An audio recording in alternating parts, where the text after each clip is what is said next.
Everyone at Westbridge High knew her, the girl with the eye patch. Some whispered she was a victim of a car crash, others claimed she lost her eye in a freak accident, and a few more twisted kids joked that she was a pirate's daughter. But no one really knew the truth, not even the teachers dared to ask. Her name was Avery Quinn, and by her first week, she'd already been labeled everything from emo freak to mystery weirdo. She walked through the hallways like a ghost, quiet, sharp, always with her hoodie up and the patch tightly strapped across her left eye. She never looked at people directly, just kept her head down and avoided any kind of spotlight. But no matter how much she tried to blend in, the eye patch made her stick out like blood on snow. The school buzzed with gossip. Every new student brought with them their own version of the eye patch girl's story. Some said her dad beat her, others said she was in a gang. There was even a wild rumor that she'd seen a murder and had her eye ripped out for witnessing it. Avery never confirmed or denied any of it. She just endured. But here's the thing. What no one knew, what not even her closest relative knew, was that she still had both eyes. Her real reason for covering one up was a secret buried so deep, even she tried to pretend it wasn't real.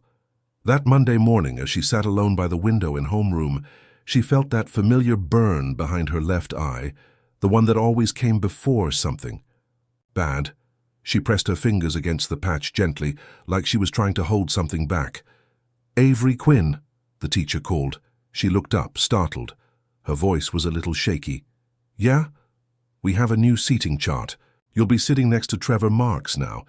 He's just transferred from New York." Trevor was everything Avery hated about people. Charming, loud, the kind of guy who walked into a room and owned it. He didn't wait for approval, he assumed it, and worst of all, he immediately took an interest in her. As soon as he sat next to her, he smirked. "So, the patch, what's the story? Pirate vibes? Laser tag accident?" She didn't respond. She looked out the window, hoping he'd just shut up like most people did when she ignored them. But not Trevor. "Come on. You can't expect to wear something like that and not draw questions. It's like wearing a crown and telling people not to ask if you're a queen." She turned slowly, her one visible eye cold as steel. "It's none of your business." "Ouch," he said, holding a hand to his chest like she stabbed him. "I was just being friendly. Try harder," she muttered. Trevor chuckled, but didn't say anything more that class. He didn't need to. The way he kept glancing at her like she was a puzzle he just had to solve made her skin crawl. Avery could feel it, the pull of curiosity, the same one that always came before things went bad. When the bell rang, she bolted out of the classroom faster than usual. She could feel something shifting. The way her eye itched beneath the patch wasn't normal. The last time it burned like that, something terrible had happened. She locked herself in the girls' restroom and leaned over the sink, breathing hard. Her fingers trembled as she reached up to touch the patch again. "Not now," she whispered to herself. "Please, not here." A flash of something like heat lightning pulsed through her vision, and the lights in the bathroom flickered for a second. That's when she knew it wasn't just coming back. It was waking up. And once it was awake, she wouldn't be able to hide it anymore. By lunchtime, the whole school seemed louder than usual, at least to Avery. Every laugh, every phone notification, every clinking fork in the cafeteria felt like it was echoing inside her skull. The burning behind her patch hadn't faded. It had grown. That pulsing heat was now a dull throb, steady like a second heartbeat no one else could hear. She sat at her usual spot, far off in the corner, where no one bothered her. She picked at her fries, but didn't eat. Her stomach had turned itself inside out the moment Trevor Marks looked at her, like she was something to unravel. She hated that. She hated being seen. People thought it was about hiding scars, trauma. They were wrong. It was about containing something. "Mind if I sit?" She didn't have to look up. His voice was enough. "Trevor." He slid into the seat across from her before she could even say no. "I thought you'd say no, so I figured I'd save us both the awkward pause," he said, grinning like they were old friends. She sighed and leaned back in her seat, arms crossed. "You don't get tired of pushing into people's space." "Only when they look like they've got a story worth hearing," he replied, his grin never wavering. And you? Your screaming story. Then maybe learn to shut your ears. That caught him off guard, but he chuckled. Damn, you're mean, I like it. Avery stood up. But before she could walk off, he said something that froze her mid-step. My cousin had something like that. The eye thing, I mean. Not a patch, but episodes. She turned slowly, eye narrowing. Episodes? Yeah, seizure-y stuff. And he said it always started with this heat, like a fire in his head. Then his vision would go all weird, lights would flicker, and sometimes things would break. She didn't respond. Trevor watched her carefully. You ever have anything like that? There was something different in his tone now, less joking, more cautious. Avery looked around to make sure no one was listening. What do you know about seizures that break light bulbs? I know my cousin once screamed so loud in a Walmart aisle that a whole shelf of glass jars shattered, and no one could explain it. She stared at him. That couldn't be a coincidence. Why are you telling me this? She asked, voice low. Because I think whatever's behind your eye patch isn't just an injury, and I think you're not the only one who's had something wrong. Wrong. That word stung, but she let it sit at it. Trevor continued, softer now. I'm not trying to expose you. I'm trying to figure out what's happening to people like you, people like my cousin. I'm not like anyone, she muttered. And if I were you, I'd stay away. I'm not like most people either, he replied with a shrug. That's why I don't. That night at home, Avery locked the door to her room and sat in the dark. She pulled off the patch slowly. Her left eye blinked at the sudden exposure. It wasn't disfigured. There was no scar, no burn. In fact, it looked almost normal. Almost. But beneath the surface, swirling like ink in water, a faint golden light pulsed around the pupil. She stared at herself in the mirror, teeth clenched.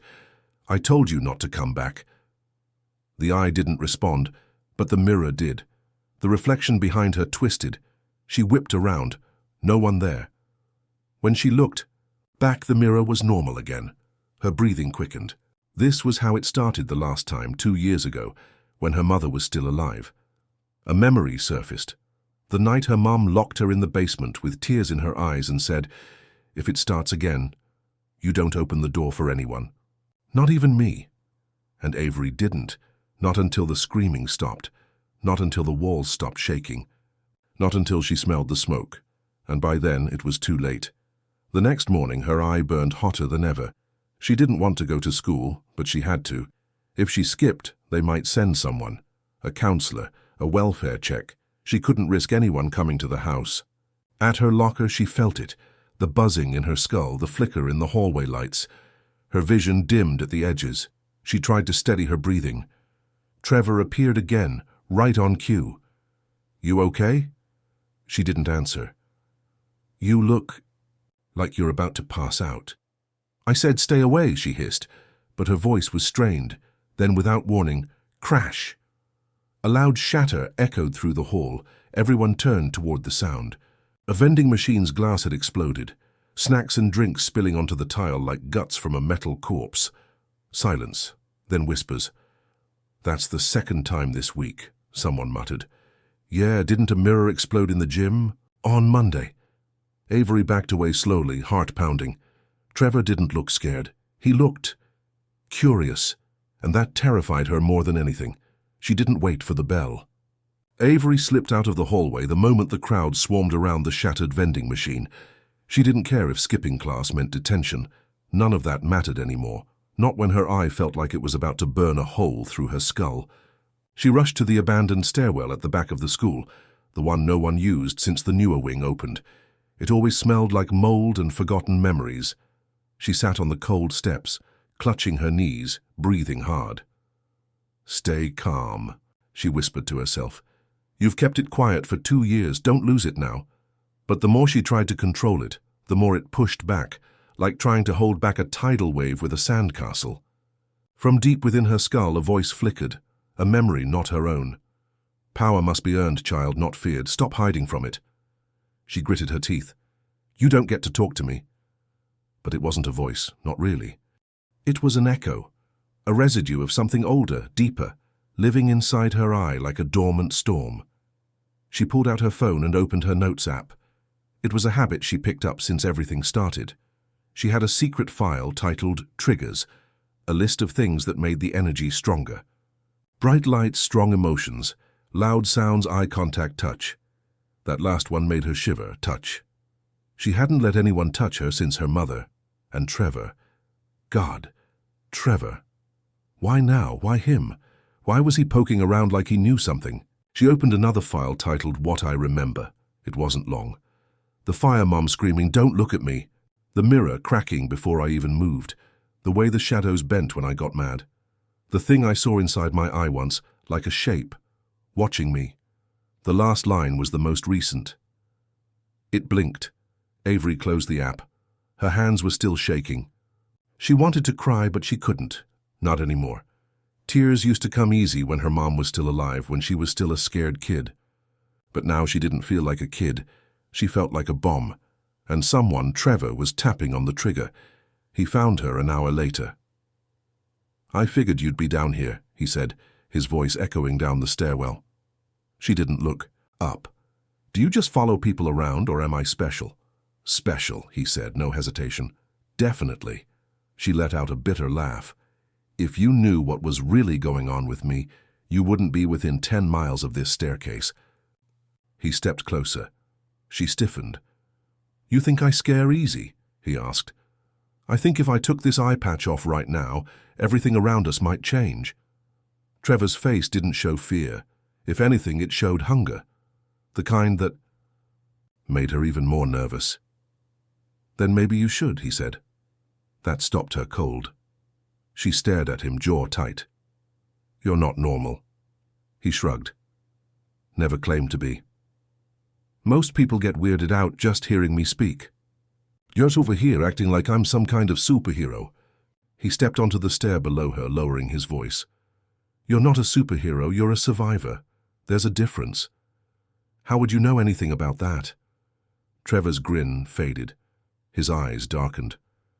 "Because when I was 9, I woke up in the middle of the night and my mom was levitating 6 feet above the bed. And her eyes? Glowing. Just like yours." Avery's breath caught. "She didn't survive it," he said quietly. "But I did. And I've spent the last 8 years trying to find someone else like her. Like me.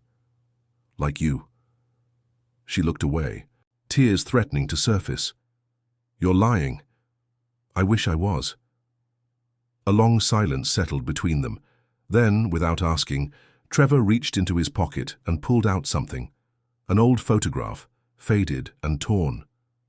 He handed it to her. It was a picture of a woman, tall, dark-skinned, regal-looking, with silver eyes, not grey, not hazel, silver, shimmering like steel under moonlight. "That's your mum?" Avery asked. "Yeah." She looked powerful. She was. "What happened to her?" Trevor swallowed. "She exploded." Avery flinched. "Not like a bomb. Like whatever was inside her broke out, and there wasn't enough of her left to stay whole." Avery closed her fingers. "Around the photo." Her voice was barely a whisper. "You think I'm going to end up like that? I think if you keep pretending it's not real, it'll eat you alive." That night, Avery didn't sleep. She sat at the edge of her bed, staring at the wall, listening to the house creak and groan like it was holding its breath. She felt the eye pulsing again, hot and alive. She walked to the mirror and took off the patch slowly. The gold glow was brighter now. She stared deep into it, and for the first time, the reflection didn't match her movement. Her real eye blinked once, but in the mirror, her left eye blinked twice, then it smiled. She backed away from the mirror, heart pounding like it wanted out of her chest. The smile in her reflection hadn't disappeared. It stayed, crooked and chilling, as if mocking her. "No," she whispered. "This isn't real, this isn't happening." But it was. The room dimmed, not like the lights turned off, but like reality itself took a step back. Her posters blurred, her dresser seemed to bend inward, and the walls whispered like they were breathing. "You're not just a girl, Avery." The voice came from nowhere, inside her head. No, it was deeper than that, like it came through her. She squeezed her eyes shut. Go away." But the voice laughed, a low, ancient rasp that sounded like dead leaves rustling in a graveyard. "I've waited long enough." Avery dropped to her knees. She could feel the air around her shift, turn heavy. Static buzzed across her skin. The patch. She needed to put the patch back on. She grabbed it, hands trembling, and pressed it over her eye like she was sealing a wound. The moment she did, the world snapped back into place. The lights returned to normal. Her reflection stopped, smiling. The whispering silence fell flat like a curtain, but she couldn't stop shaking. What the hell was that? The next day, Trevor didn't ask questions. He just walked beside her like they were allies in a war no one else knew existed. Avery kept her hood up, the patch tighter than usual. Her eye was restless beneath it, twitching like it was trying to open by itself. "You need to tell me everything," Trevor said during lunch. "What happened last night?" She shook her head. "You wouldn't believe me." "Try me." She hesitated, staring at her tray. My reflection moved on its own, smiled, spoke to me. It wasn't me anymore. Trevor didn't laugh or flinch. Instead, he nodded slowly. "That's a sign. A major one." "A sign of what?" He leaned in, voice low. "Possession. But not like the movies. This is ancient." Her mouth went dry. "What do you mean?" "There are certain families, bloodlines, chosen not for power but for containment. You're not using the power, you're holding it back. Your eye is a prison." Avery stared at him, cold sinking into her gut. "How do you know all this?"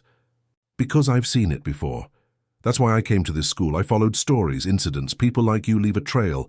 Flickering lights, shattered glass, whispers in empty rooms. So I'm cursed. You're bound. There's a difference." That night, Avery couldn't stay in her room. The mirror still felt wrong. The house too quiet. She slipped out and walked to the woods behind her neighborhood, where the trees were tall and the night thick with crickets and fog. It was the only place she could think without the pressure of walls. She sat on a rock near the creek and took off the patch again. Her eyes shimmered gold under the moonlight. She looked at her reflection in the water. At first it looked normal, still. Then the ripples moved without wind. A face rose in the water. Not hers. Something older, paler. Its features were like hers, but hollowed out and burned. Black veins under translucent skin, one gold eye, glowing like hers. "You are the last vessel." She stumbled back, breathing fast. "Who are you?" she gasped. "I'm what your mother feared, what she died trying to contain. And now I will be whole again." The creek surged violently. Water splashed as if something large shifted beneath it. Avery ran, branches scratched. Her face, her lungs screamed, but she didn't stop until she was back home, locked in the bathroom, sobbing. She pulled the patch over her eye again and sat on the floor, rocking herself back and forth. The truth wasn't just coming. It was awake. The next morning, she didn't go to school. Trevor showed up at her house uninvited, somehow knowing she'd stayed behind. "You saw it, didn't you?" he said, stepping through the front door like he belonged there. She didn't stop him. He followed her into the living room, where she sat on the couch with a blanket around her shoulders. "It spoke to me," she whispered. "What did it say?" "That I'm the last vessel." Trevor nodded grimly. "Then it's worse than I thought." "Worse?" she snapped. "How can it be worse than having a demon in my face?" "Because if you're the last, it means every other one before you, your mother, your grandmother, all of them, they're gone. And this thing's been hopping through your family like a damn parasite." Avery shook her head. "No. My mom, she protected me." "She stalled it," Trevor corrected, "but she couldn't stop it. You might be the last one it needs to become real again." Avery stared at him. "So what? I die and it walks the earth wearing my face." "No," he said. "It doesn't need you dead, it needs you broken, and once you give in even once." He didn't finish the sentence. He didn't have to. By that evening, the house felt smaller, like the walls were closing in. Avery barely touched her dinner. She just stared out the window, feeling like the world outside didn't belong to her anymore. Not since the mirror smiled. Not since the creek whispered her bloodline's doom back to her in her own voice.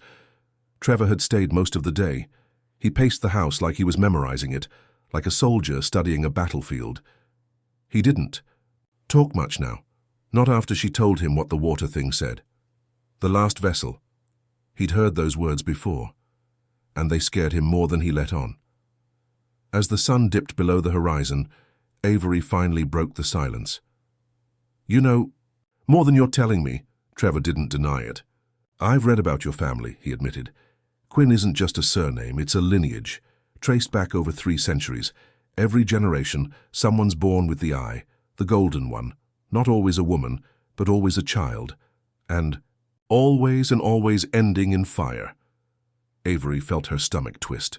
"So I'm just next in line to explode?" He shook his head. "You don't have to be. That's what I'm trying to prevent." "Then how?" she snapped. "How do I stop it?" Trevor pulled something from his backpack, a thick leather-bound book, dusty bound in a brittle kind of fear. He laid it on the coffee table like it weighed more than it should. "This was my mom's. She left it behind when whatever was in her broke loose." Avery flipped through the yellowed pages, drawings of eyes, symbols, strange circles drawn in blood-colored ink. One sketch froze her, a young girl, face blank, golden eye wide open, standing in the middle of a burned forest. The caption read, "Vessel number 27, burned entire village. No survivors." "Jesus," she whispered. "There's a ritual," Trevor said. "One chance to transfer the power out of you, but it's not easy. Let me guess. Blood, fire, probably some creepy chanting. It's worse." He turned to the last page, one written by a shaky hand. "The eye must choose. Willingly. If it refuses, it consumes." "What does that even mean?" she asked. "It means you have to want to let it go. And if the thing inside you senses hesitation, it'll use your doubt to open the door wider." Avery looked at him, panic rising. "So if I'm scared, I lose." "If you're weak," he corrected. "If you let fear make decisions for you, you're done." That word, weak, dug deep. She'd been called weak before, when the fire took her mom and she survived, when she came back to school wearing the patch and refused to speak, when the counselors whispered behind her back, when the students laughed at her silence. But now, weak meant something else entirely. It meant the end of everything. That night, the house didn't let her sleep. Every creak felt louder. Shadows curled at the edges of her vision, and her eye throbbed like it was trying to break through skin. She gave in. She took off the patch. The glow flooded the room instantly, golden and pulsing. Her walls flickered like candles were burning inside the paint. Her books slid off the shelf. The air bent and her window cracked without being touched. But this time she didn't flinch. She looked, and when she did, she saw it fully, standing in the corner, tall, wrapped in black skin that shimmered like oil. No mouth, no nose, just a single eye in the center of its head, golden like hers. It didn't speak. It showed her. Visions poured into her skull, her mother screaming, her grandmother chained to a floor, the child in the sketch burning a village by accident, the eye blazing with hunger. Then it showed her something else. Power, the feeling of making people listen, of watching walls crack when she was angry, of bending the world just by looking. It wasn't asking for release. It was offering a deal. "Let me stay. You'll never be weak again." Avery stared at it. The light flared behind her eye, and for a moment she felt it. The high, the power, the control. No more being whispered about. No more teachers side-eyeing her. No more hiding. Just her and the eye, and the whole damn world bowing before it. But in that moment of temptation, her mother's voice broke through. "If it tempts you, it's already winning." Avery blinked and screamed. The creature shrieked too, but not from pain, from laughter. It was in her head now, wrapping around her like a serpent. Trevor burst into the room. He saw the glow, the levitating books, the windows cracking. "No!" he shouted, running to her. "It's taking control!" Avery collapsed, her knees hitting the floor. Trevor knelt beside her, gripping her shoulders. "You have to fight it. Do you hear me? It's not stronger than you." "It's already inside," she cried, shaking. "But it's not you." That thing in the corner. That's the curse. You're the lock, but you don't have to be the key. She looked up at him, eye blazing like a miniature sun. I don't know if I can let it go. You don't have to know. You just have to choose. Trevor dragged her to the basement. She barely remembered how she got there. 1 second she was on the floor, her eye glowing like the core of a furnace, and the next, Trevor had hauled her down the creaking stairs, muttering something under his breath like a prayer or a curse. Maybe both. The basement smelled like damp earth and old wood. Boxes lined the walls, untouched since her mother died. Trevor pushed some aside, clearing space. We don't have time for fancy, he said, breathless. We do this raw, fast. Avery was dizzy. Her head pounded, her eye, it wasn't hers anymore. She could feel it watching him, watching everything, like a third presence in the room. Trevor lit 4 candles in a square around her. Their flames flickered violently, even without wind. Then he grabbed the book again, his mother's book, and opened it to a page scrawled in what looked like dried blood. Avery's heart thudded harder. He began drawing the sigil, chalk lines on the concrete floor, circles inside circles, an eye in the center with what looked like teeth around it. She shivered. Is that supposed to be me? She asked. Trevor nodded grimly. It's not you. It's what's inside you. This symbol forces the eye to show itself, in full. Once it's out, we give it something stronger to hold. Like what? Trevor hesitated. She didn't like that hesitation. What, Trevor? He looked her dead in the eyes. A vessel. Her blood froze. No. No way. You're not putting that thing into me again. Not you. He stepped into the center of the circle. Me? Her mouth dropped open. What? You heard me, he said, jaw clenched. I've been preparing for this for years. I was meant to do this. Avery tried to rise. That's insane. You'll die. Maybe, he said, but you'll live, and that's worth it. She couldn't speak, couldn't think. Her vision blurred with tears. No one's ever tried to take it on willingly, she whispered. I'm not just anyone. And that's when the house groaned. The lights flickered. The floor rumbled. It had heard them. The eye was waking. The candles blew out one by one. The circle glowed. Trevor raised his voice and began chanting, low guttural words that made the air feel thicker. Avery watched the sigil pulse under her like a heartbeat. Something was rising. She could see it now, fully. The thing inside her wasn't a shadow anymore. It had shape, form. A long, twisting body of black tendrils and smoke, golden veins running through its form, and at the top a massive vertical eye that never blinked. It was beautiful and horrifying. Do you choose release? The eye spoke, not in words, but inside her bones. Avery's lips trembled. Yes. Do you offer another in your place? Her head snapped to Trevor. No, she said aloud. No, not him. You must choose. Trevor yelled louder, the chant turning harsh. The chalk began to glow red hot. The eye turned toward him, studied him.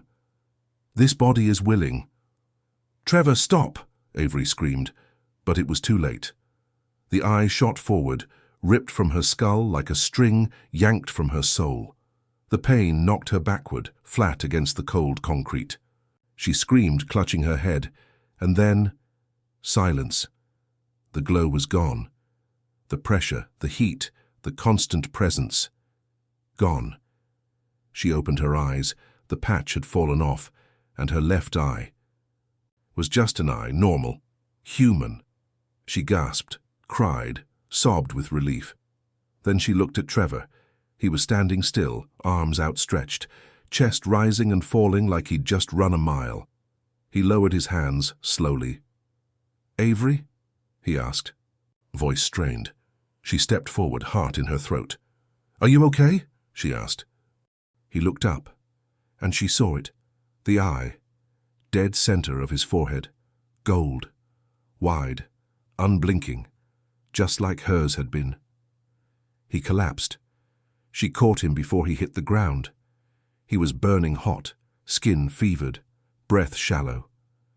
Trevor, she cried, shaking him. Don't you dare leave me, don't...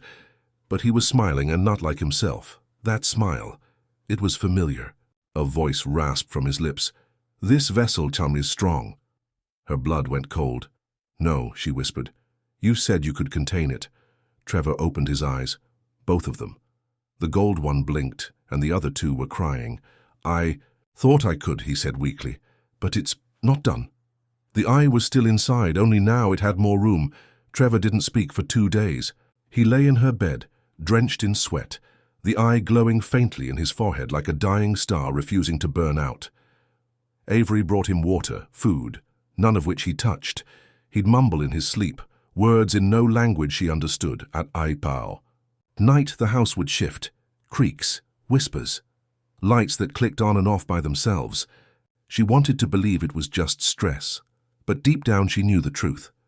The eye wasn't dormant, it was adjusting. And worse, it was watching her again, not from inside her this time, from across the room. It blinked at odd times. At the exact second she made a decision. It studied her like it remembered everything they had shared, their history, their pain. And it wasn't letting go. She called in sick for school, again. Another absence wouldn't matter. They already saw her as the strange girl with the patch, the one who didn't talk, who stared too long. Now she just stared at Trevor, at what was left of him.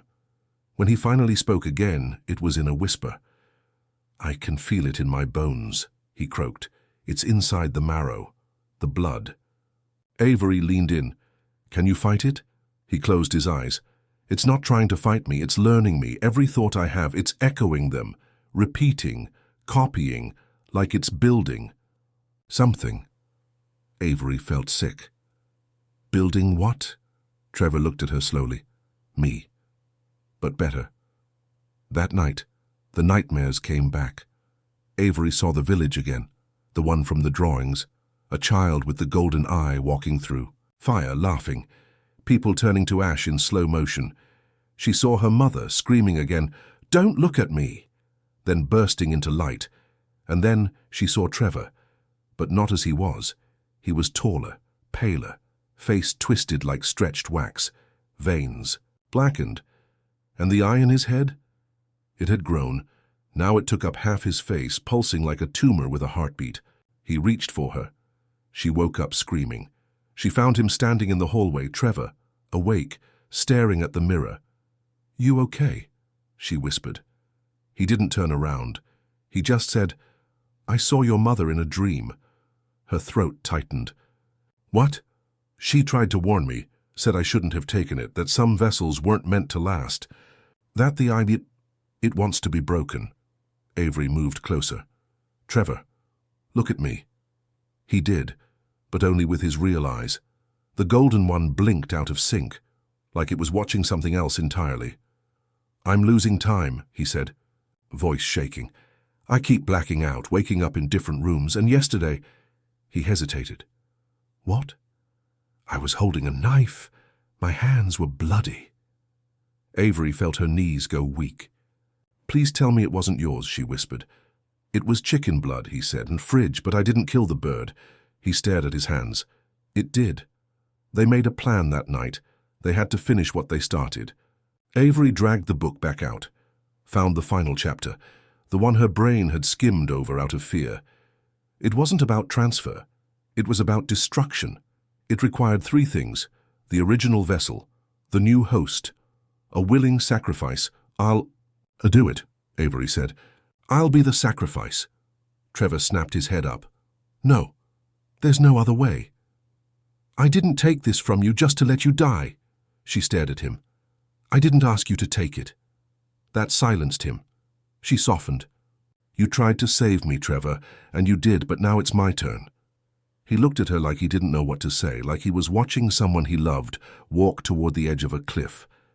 And all he had were words. But words wouldn't stop this. Not now. Not with the eye fully awake inside him. The ritual had to be done at the origin site. Avery's house wasn't it. Her mother's was, the burned one, the place where it all began, where Avery had seen her mother light the basement on fire with a single scream. The home that had been boarded up ever since. That night they drove there in silence. The boards came off easy, like the house wanted them back. The basement smelled like rot and memory. Trevor stood in the center. Avery opened the book. She lit the candles again, drew a new sigil, this time not to trap but to end. As she chanted, the eye inside Trevor flared. He clutched his chest, screamed. The room shook, but she didn't stop. The eye tried to speak, but the voice came out garbled, warped. "You need me." "No," Avery said. "I never did." Then she stepped into the circle. The book said, "The sacrifice had to choose death. Not because the eye demanded it, because the world needed balance." As the final words left her mouth, the eye shrieked. Trevor collapsed. Light exploded from his forehead, and Avery disappeared. Not into ash, not into blood, but into silence, like she had never existed. The smoke cleared slowly. The chalk sigils stopped glowing, and Trevor gasped awake on the cold floor of the burned-out basement. He blinked hard, clutching his chest, shaking all over. His fingers reached up to his forehead instinctively, searching for the eye, for the curse, for the weight of it. Gone. The space was empty. Not just his head, but the house felt hollow. No more pressure, no more whispers. The eye was gone, but so was Avery. He scrambled to his feet, heart hammering. "Avery!" he called, voice raw. "Avery!" Nothing. No echo. No cry. Just a flickering candle flame in the corner, slowly dying. Trevor dropped to his knees where she had stood only moments before. The chalk where her feet had been was smudged in the shape of two bare soles, and right in the center of the circle was her patch. He picked it up with shaking hands. The fabric was warm, like it had soaked in something alive. He didn't cry right away. He just sat there, staring at the cloth, listening to the wind whine through the cracks of the house, like even the building knew what had just happened. She was gone, but not in a way he could explain. She hadn't burned. She hadn't screamed. She had simply vanished, like she gave herself back to the force that created her. Weeks passed. School resumed. No one talked about Avery Quinn anymore. People forgot fast, too fast. No memorial, no missing student posters. Just a locker cleaned out overnight, and a few rumors that she moved away. Only Trevor remembered. He kept her patch in his jacket pocket like a talisman. Sometimes he'd press it to his chest when no one was looking, just to feel close to her. But the quiet didn't last long. It never does. One evening, walking home from school, Trevor noticed something odd in the sky, a small flicker of gold. At first he thought it was just sunset, but the light didn't fade. It hovered. He stared at it for a long time, and then it blinked. Once. His knees went weak.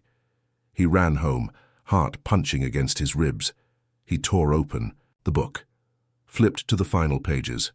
One note was scribbled there that he hadn't noticed before, faint, almost erased. If the sacrifice is true, the eye will dissolve. If the sacrifice is half, it will wait. Half. His mind reeled. What if Avery hadn't fully let go? What if some piece of her, some scrap of soul, some echo of doubt, had stayed behind? What if the eye wasn't gone, but waiting? That night, Trevor dreamed again. He was standing in the same burned basement, but it wasn't ruined anymore. It was clean, alive. The walls pulsed like they were breathing, and in the middle stood Avery, not screaming, not afraid. Her patch was gone, both eyes gold. She smiled, not the creepy mirror smile from before, a real one, soft, terrifying. "You tried to save me," she whispered. "Now let me return the favor." He wanted to run, but he couldn't move. She stepped forward, touched his face. "The eye doesn't want to kill us, Trevor." He shook. "What does it want?" Her smile widened, eyes glowing brighter. "To become us."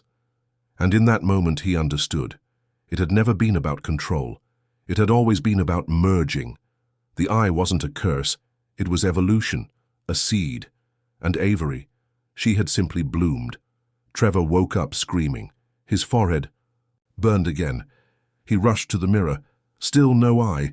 But as he turned away, the mirror blinked.